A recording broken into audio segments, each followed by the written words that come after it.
Haha, fool you guys. You thought you were gonna see the opening crawl for Star Wars for my party. If Star Wars The Rogue One didn't do it, so I will not do it either. Thus, you'll get this very small intro. Here we go.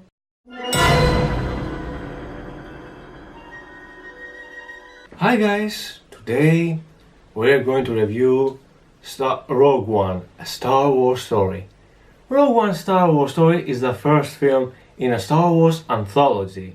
Yes guys, after The Force Awakens has sold very well in the box office, Disney decided that it's time to milk the franchise more. And now we're gonna have the anthologies and the other two movies from the sequel trilogy. So yes guys, expect every year to have a new Star Wars movie. That's right. In this movie, the story takes place before the events of Star Wars: The New Hope. Since we're gonna focus on John, one of the rebels whose objective is to steal the plans of how to destroy the Death Star. And that's basically the plot of the movie. The plot of the movie is pretty predictable, since if you have watched The New Hope, the outcome is gonna be very obvious. And not only that, the characters themselves are pretty one-dimensional, despite that the actors are performing very well on their characters. And the Easter eggs were there, but they weren't really properly paid attention. But enough about that, let's focus on some of the positive aspects about the movie. For example, the themes that were presented in this movie. For example, in the original Star Wars trilogy, the rebels were always portrayed as the good guys, that they had no grey side at all. Well, in this movie particularly, the rebels are not 100% the good guys. They were more of the grey side, like they did some bad stuff in order for the hope to happen. So it kind of gives that this is not a fairy tale. This is actually a war film, and I really like it because the Geralt, the director who directed Godzilla 2014, which I did a review, which you can check it down in the description below, he's pretty good at directing military. And since this movie is about the rebels, the action sequences are very well choreographed and directed so well. The visuals are pretty good. My favorite character is the robot. My god, that robot was very funny. This movie had a very strong humor. The special effects were amazing and the score was very okay. But I have to say something that was, how can I say, very creepy to say the least.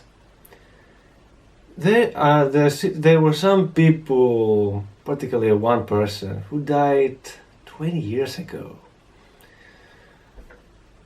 And they made him a CGI. He looked exactly like him, in every detail.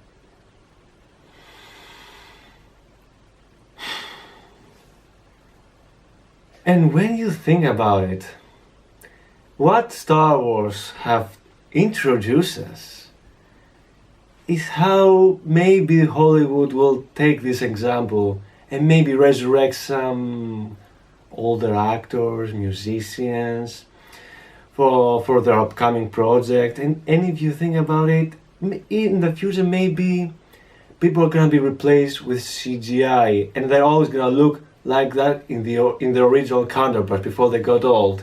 And one other character, which I'm not gonna spoil who that character is, that character looks so young when the real actor, I'm not gonna say who that actor is old enough. Oh boy, this is terrifying in so many levels. But enough about that. We're not gonna focus about that. The CGI looks good, but it's terrified about it. Anyway. Another thing that I don't like about the movie is that, as I said, the characters are very one-dimensional. In The Force Awakens, I can still remember the characters.